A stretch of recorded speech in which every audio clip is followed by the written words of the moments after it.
alam batin yang terlihat. Nah, ini namanya aftar. Tetapi karena dia bergerak, ini namanya ba'dal, adalah satu wujud. Tetapi kalau aftar, wujud yang terlihat. Nah, ini badal dan aftar yang berasal dari wahid dan ahad.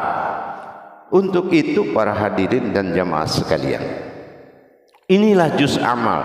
Inilah yang menjadi amalan pandangan 24 jam.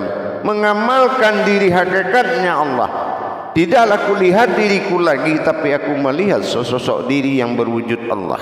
Ini yang dikatakan la maujudun illallah.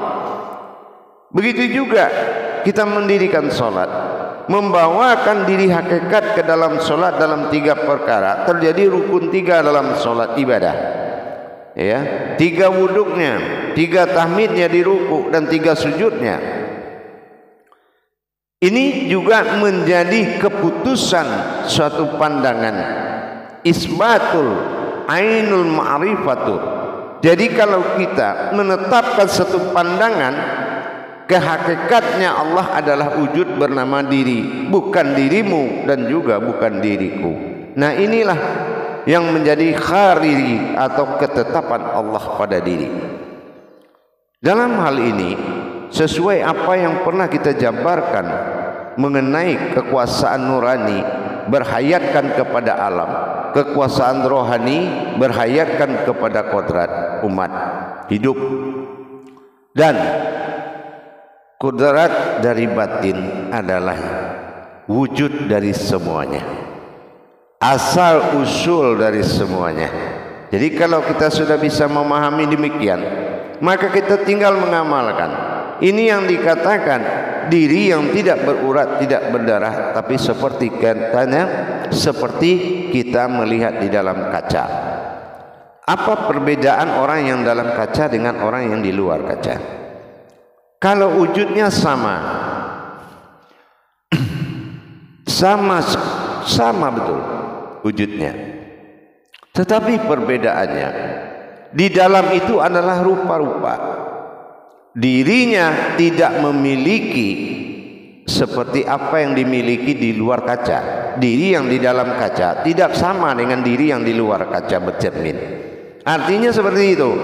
Makanya dikatakan diri yang di dalam kaca ini dihalalkan dengan sebutan ahyan karajiyah, yaitu dihalalkan dalam penampakan. Dan apa yang ada di dalam diri itu, karena tidak ada makan, tidak ada minum, dan tidak bisa berbuat seperti yang di luar kaca, ini dinamakan sabita, yaitu diri halus, laksana seperti kaca cermin itu halusnya.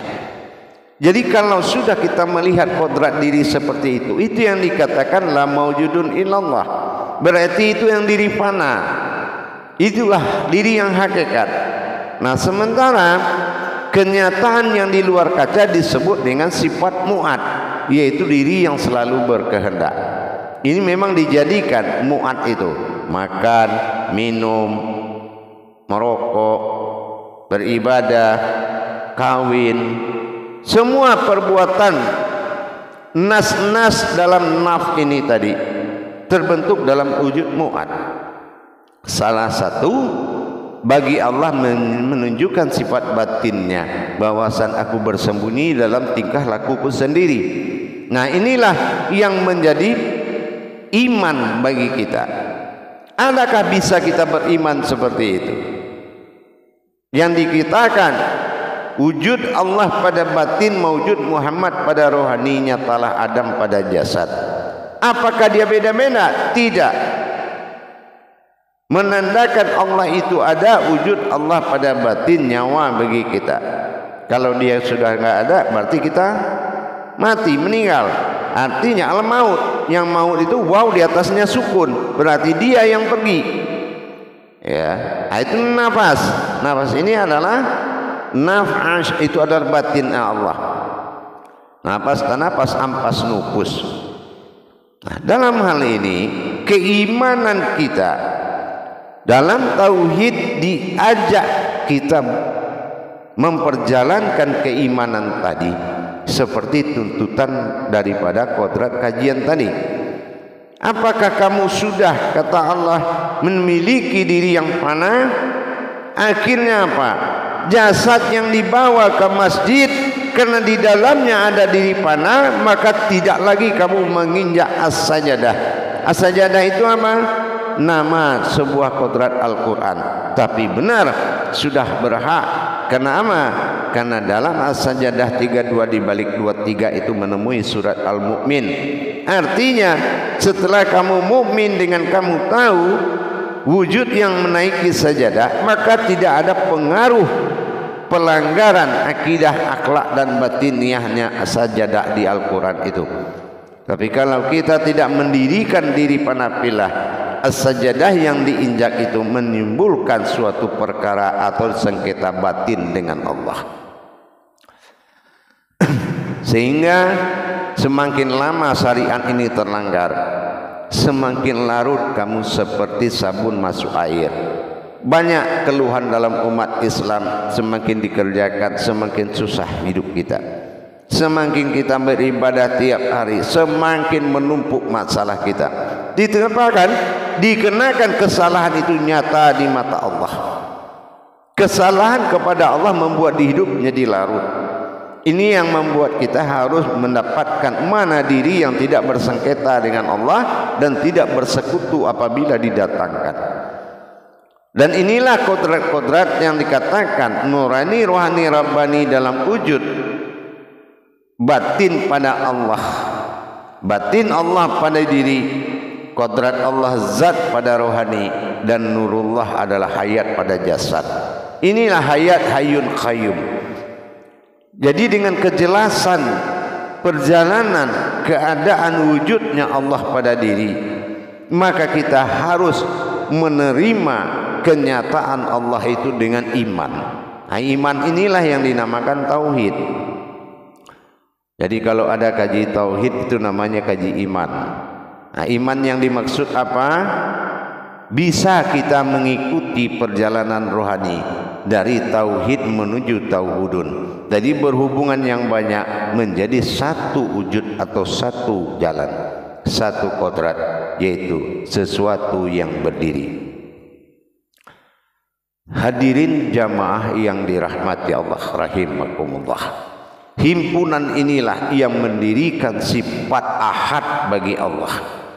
Sifat ahad bernamakan ahad, bernamakan zat, ha disebut aras, sementara dal ini adalah perjalanan. Inilah zat Allah yang bergerak. Inilah af'alnya Allah. Ini menandakan gerak ini adalah hayat. Jadi kalau af'alullah itu adalah hayat hidup, kalau tidak bergerak lagi itu disebutkan tidak af'al lagi. Maka yang menggerakkan adalah fi'il, yang digerakkan adalah af'al. Jadi ini adalah kodrat. La kodratun wa hayatun illallah. Tidak ada lagi kodrat melainkan hayatku semata. Jadi kalau kita sudah bisa menikmati hidup seperti ini, maka kita seperti melihat sifat Allah adalah diri, tapi diri bukanlah sifat bagiku, tapi melainkan wujudku sendiri. Nah, ini yang dikatakan sifat bagi Allah. Bersifatnya Allah pada sifatnya. Sifatnya adalah hayatnya Allah berupa diri, tapi Allah bersifat adalah kodrat. Inilah hidup, inilah hayat. Bagaimana dia hidup, bagaimana dia bergerak, itulah adanya af'al. Jadi kalau gerakan ini di dalam af'al dinamakan hidup atau hayat. Dinamakan af'al itu adalah gerakan, tetapi makomnya adalah hayat. Untuk itu para hadirin dan jamaah, mari kita imani diri yang sangat dimuliakan Allah ini, diri yang maujud ini, sehingga kita bisa memberikan bahasa batin. Ingin melihat, lihatlah wajahku. Ingin hidup, ingatlah diriku, zatku. Dan ingin kepadaku, maka lenyaplah dalam batinku. Ini ingin melihat, lihatlah wajahmu. Ingin merasakan, rasakanlah dirimu, zatku sendiri. Dan apabila ingin kepadaku, luputlah dalam batinku. Inilah yang sangat menjadi acuan pencarian di jalan-jalan hakikat kepada Allah. Jadi untuk itu para jemaah sekalian, tingkatkanlah pemahaman, belajarlah kepada guru yang hak. Jangan kamu mendapatkan ilmu, kamu lupa kalau ilmu itu bukan pengetahuan, tapi ilmu itu adalah kodrat Allah pada dirimu, yaitu pasal makom daripada Adam. Iradat adalah sifat kehendak, hanya Muhammad yang memiliki hak, dan Allah sifat dan berdoa kepada Tuhan yang akan mengabulkan.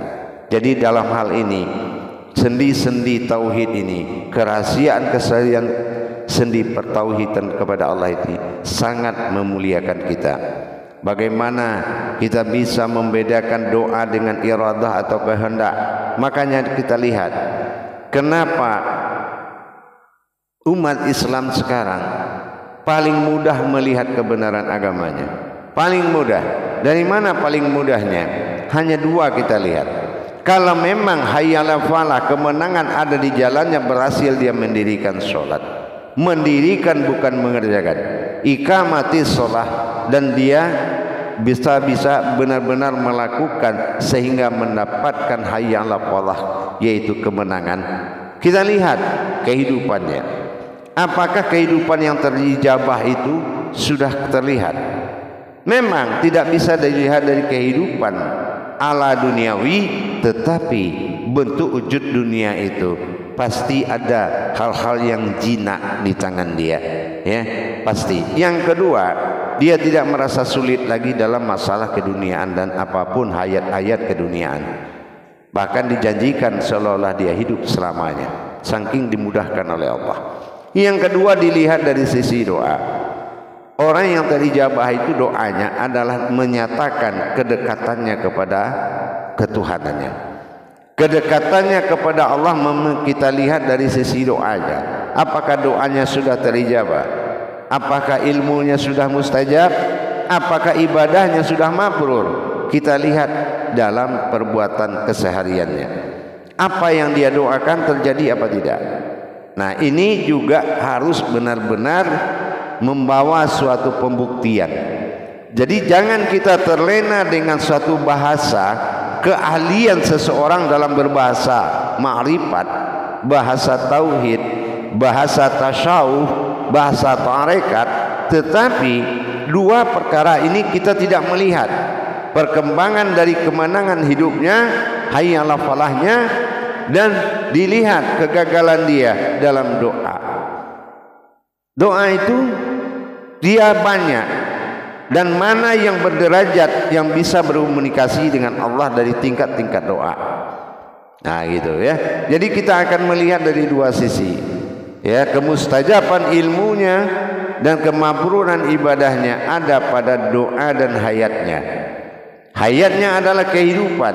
Apakah dia sudah kehidupan Allah? Kalau memang dia kehidupan Allah, tidak mungkin rezeki jinak liar dari dia. Tidak mungkin, pasti itu ada jinaknya sebuah rezeki. Karena rezeki itu ar-razaq. Ar-razaq itu juga Allah. Bukan beda Allah dengan razaq. Bedanya hanya sifat. Allah adalah zat bermakom pada sifat. Ini ala asma'ul husna. Jadi husnanya Allah ini bisa dilihat dari kehidupan dan dari kalam-kalam yang dia ucapkan. Apakah dia teks? Apakah dia memang wahyu? Apakah itu kodrat? Maka kita lihat dari kelancaran dia mengaji dan perjalanan kajiannya, apa sudah bersifat tajalli kepada Allah. Hadirin jamaah yang dirahmati Allah rahimakumullah. Dengan kita merangkul kehidupan fanafilah dengan la maujudun illallah, itu mengartikan la maujud illah Allah. Apalah lam alif? Lam adalah aras, ha hurufnya, sementara alif adalah sir, rahasia. U berarti ha dengan u asal katanya dari la, jadi jatuhnya ha dengan u, berarti hu a aku. Nah ya, tidak ada yang maujud. Nah gitu, la maujudun illallah. Nah, la maujudun illallah. Aku tidak ada yang mewujud, dan aku adalah Tuhan yang bernama Allah. Nah gitu ya. Jadi mendirikan kodrat-kodrat Allah berwujud diri dinamakan diri hakikat bagi Allah, atau hakikat Allah adalah diri. Ini butuh penghayatan dan pemantapan keputusan batin kita. Bukan sebuah amalan, tetapi manusia itu adalah amalannya Allah. Karena dia zikirkan dengan mata batin, dia zikirkan dengan sir rahasia, dan dia tasbihkan dengan batin pada markubah. Berzikir dan bertasbihnya Allah dan alam, sehingga hayatlah suatu kehidupan. Itulah kita. Kita dalam bahasa ini adalah maujud. Jadi dengan adanya pemahaman, peningkatan pemahaman